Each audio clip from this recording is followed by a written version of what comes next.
All right, Joe. What's the hardest part about being out here for you? It's dangerous. It's very dangerous out here. Center City is a dangerous city. It's not, you know, I mean, between jump gangs, looting, guns, open drug market. The police have even said they're only here for show, but their hands are tied only so much that they can do because there's so much of it. It's rampant. I'm out here. My girlfriend's out here. What's up, guys? Welcome to Philadelphia and welcome to another video bringing you the real life stories of so many that are dealing with homelessness and living on the streets. According to the Philadelphia Office of Homeless Services, 18% of the city's homeless population is unsheltered and living in places unsuitable for human habitation. What's up, guys? It's your boy Rico the Trainer, and today I'm here with Joe. Jen. Joe and Jen.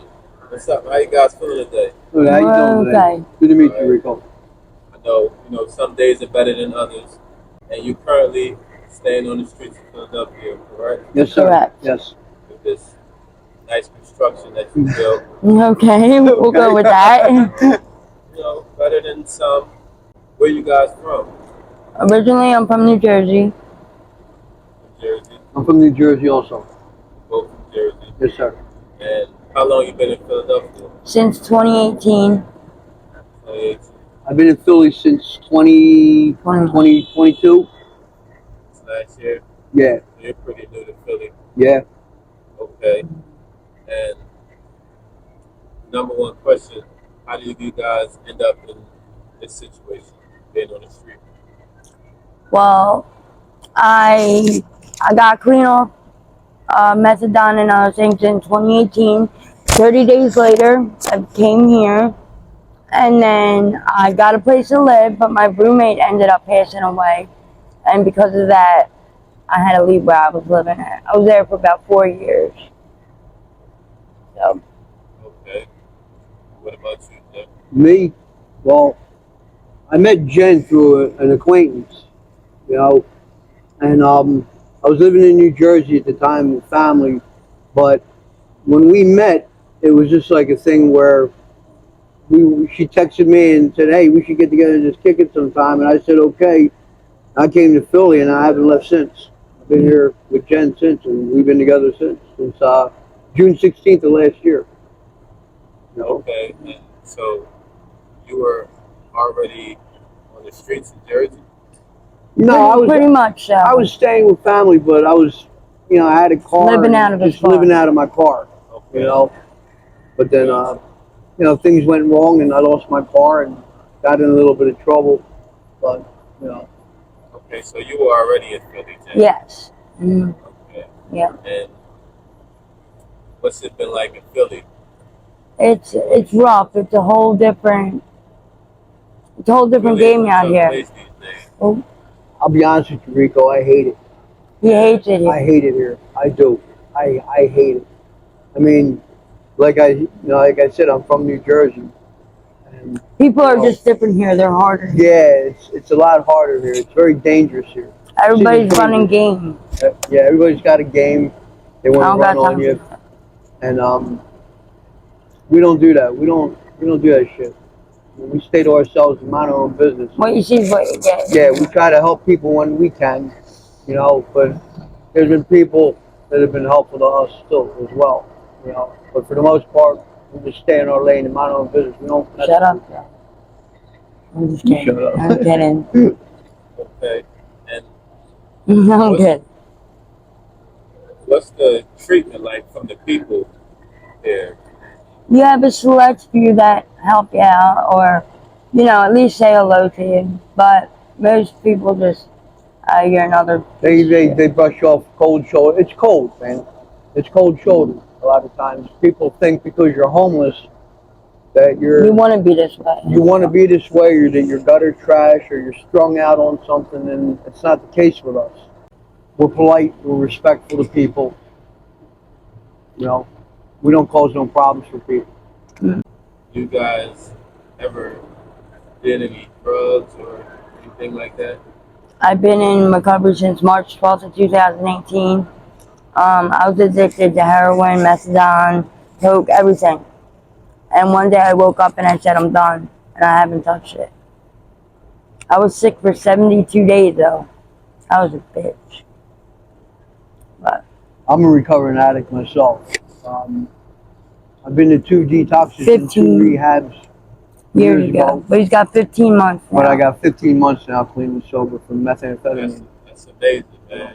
Especially being out here on these streets with the open drug market that they got here in Philly. It's, you know, That's amazing. You're a good example that it can be done. by the grace of God, yeah, one day at a time. Even in this situation, you know. When you want it, you want it, and when you're done, and you know it. You get sick and tired of being sick and tired. Yeah, you can't plan for it, you can't nothing, it's just you wake up one day and it happens. You guys got each other to rely on. Yeah. Hold each other accountable. That's amazing. Yeah, we do well together. We work well together. You know, everybody says that to us too. I can tell. You know, that balance, man. You always need that. I think in some aspects the cards are stacked against us, but I think for the most part, he knows I got him, and I know he's got me too. So yeah, we got each other. At That's the all end that of the day, all that matters is that we're in each other's arms. in a box or not, right? Whether it's in a box or a hotel or a house. Right. How long you guys been out here all together? About 5 years. 3 years? 5 years. 5 years all together? I've been out here a better part of a year. More than a year. Okay, so 5 years and over a year. Have you used any of the resources here in Philadelphia? What's been your experience with the resources? I think that, especially in Center City, the police are here at show. I think that the outreach people have no idea how to connect with people at all, in any kind of level, whether it's personal or professional. There's a few select people that care, but like that work for outreach, but most of them, they don't do anything. They just want to put you somewhere so you're not in everyday life, like where people don't have to see you passing on the street or whatever. You know, I don't think until you experience something like this, I don't think you have any idea where we're coming from. To be honest, you can say, "Oh well, my dad was an addict, and I know what you're dealing with." No, you don't. You don't know anything about. Even when you walk by somebody and you say hello to them and they ignore you like you're not even there, it does something to your head. That's all. Or they Cassie looks at you like, you know, with disparity. You know what I mean? Like, look at these scumbags. You know, we're not scumbags. We just, like I said, I mean, I have an income. Jen has an income. We just run out of money because everything costs so much money. And when you're on the street, you become in a rut. You get in a rut. And when you're on the street, it's harder because everything costs so much. You don't, you know, your meals you have to go get, unless some act of kindness of a stranger, they give you food. You know. Okay, so you said you had an income. Because my next question was going to be, you know, how do you guys eat and things like that? Well, I mean, he gets Social Security. I get Social Security, $900 a month. You know, we just try to budget our money the best we can. The place here is a restaurant, actually. They help us out on the weekends. You know, they'll cook us something, and boy, we look forward to it every week. Yeah, they're good to us. You know, we eat a lot of peanut butter and jelly. Yeah, peanut butter and jelly and Aldi bread. Yeah, right. Know, keeps you going. That's the survival kit, man. Yeah. I did a lot of that. I love peanut butter and jelly. Incarcerated. Yeah. What about like hygiene, washing up, using the bathroom? Oh well, like that sucks out here. But I every single day I go into the bathroom, and I don't like to look homeless. I don't want to get that stigma upon me because stigma or the stink. Yeah, right. Know? Like I don't. Just because you're homeless doesn't mean you have to be dirty. Doesn't mean you have to stink. Like, you know, we do our laundry. Like, you know what I mean? We just do what we got to do to get by. Public restrooms that are open for certain hours, so we make sure we try to when we're out here, we use those bathrooms, the facilities. You know what I mean? Sometimes we get harassed by security guards But like I've had them follow me to the bathroom, and I'm telling you, like, what do you want? You know, I'm here 2 minutes. I'm going to the bathroom. You got 15 minutes. I wasn't even in there 15 minutes. That's just like that. And I've had words with security guards over because they see that you're homeless, Right, and they think we're in there trying to, like, I'm not trying to set up a shop. I'm not washing my hair, I'm not washing my hair, bathing in I'm the just sink, washing my hair. washing my face and hands, and going to the bathroom, and then I'm leaving. You know?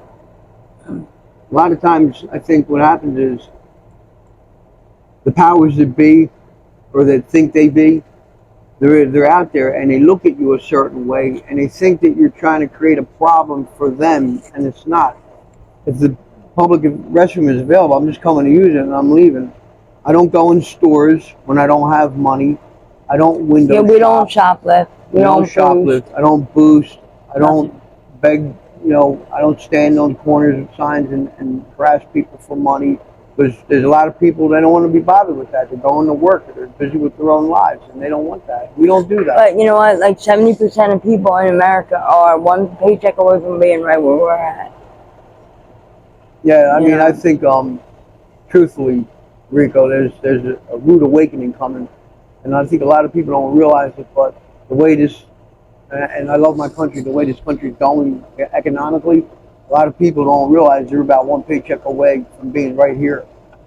And if you need me to build you a hut, just, you know, I'll build you a hut. You know what I mean? Hey man, I told you, I'm impressed, man. And, you know, I guess more people need to learn this trade, man. Because like you said, man, we're in a rough time. This inflation, and it's hard, like man. you said, you don't know how it's going to go. Yeah. Every day it continues to get worse, man. Yeah. And the way things are out here with the crime and the open drug market, it's you just never know. I mean, like I said, we stick together and we have a few people to come by to check up on us and all, but we make sure that we keep to ourselves because we don't want to cause nobody any problems, and we don't want any problems. You know what I mean?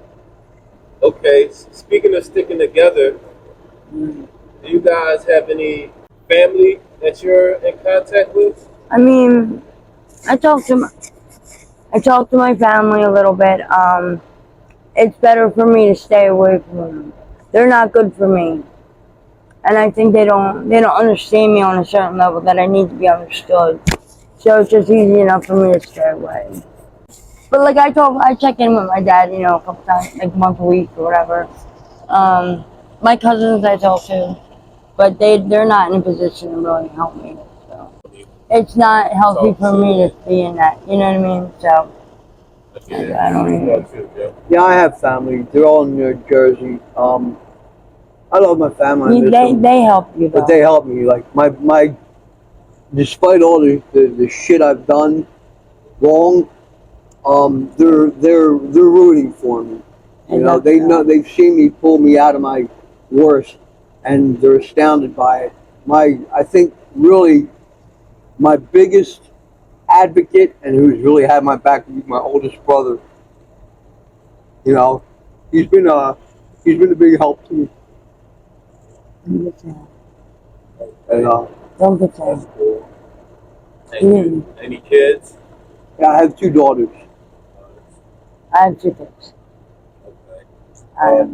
And you guys never did the shelter, anything like that, no. right? No. They're sometimes I don't even think they're safe. They're safer. I think sometimes it's safer out here than the shelter. I'll take my chances. I hear a lot of stories, and I also understand why a lot of people would rather not be in those. It's, you know, from the things that I hear, it's almost like being in prison. And I can't. You know what I'm saying? And, you know, we all want our freedom. And so there's like 80, 90 stinking people. Like, I'm good. I'm sorry, I didn't mean it like that. I'll take my chances because I have like an anxiety thing, and I can't be around a lot of people like that. Totally understand. I didn't mean it like that. That's alright. Do you guys feel that you have any mental health issues, or, you know, Oh yeah, he's batshit nuts. Oh yeah, He's out of his shape. I'm batshit crazy, man. I mean, aside from the fact that I love this girl more than anything, I do have some, I don't know, Mental illness. mental illness. I don't know if it's mental But I don't illness, think you wanna. I've been to counselors. I've been to psychiatrists. I have a bad temper. I'll admit it. I have a very bad temper. I'll go from 0 to 100 in 5 seconds flat if you get me on the wrong minute. You know. And I have anxiety. You have anxiety. She has anxiety. I have anxiety. I also have depression. For example, like I said, the money will run out sometimes, and we wind up here, and I'll get in my head about it, and she'll tell me, "Hey, listen, you got to come back here. I need you here with me. Stay focused." You know. But you know, I'm considered, because of my disease of addiction, I'm dual diagnosis. You know, I just don't have the drug factor and the alcohol factor that's impacting me. I have other core issues that, you know, work against me. But every day, Rico, gotta make them work for you, though. I work through it. You know what I mean? I don't have a choice. I have to work through it. You know, by the grace of God, I just keep going. I keep going. You know, I don't have a choice. Got to, man. You got to keep the faith, keep believing, and like I told you earlier, you It'll never get know better. who you're gonna meet. That's gonna be a blessing. You never know how. Oh, we met you today. Around. You know? Absolutely. I mean, I try to tell people. I tell people, don't even anything I do for people. Don't thank me. Thank God. Yeah. You know what I'm saying? Because I'm just being led, and I just carry out the work and try to help people. You definitely found your calling. Yeah, you did. You definitely found your calling. Absolutely. I don't want to be praised. I just want to continue to help people with this encouragement. Give them hope. Let them know. Pay it forward. Bring a blessing, Ken. Yeah, pay it forward. Or even if it's a matter of just educating other people about what really goes on out here. Absolutely. You know? And that's what it's about.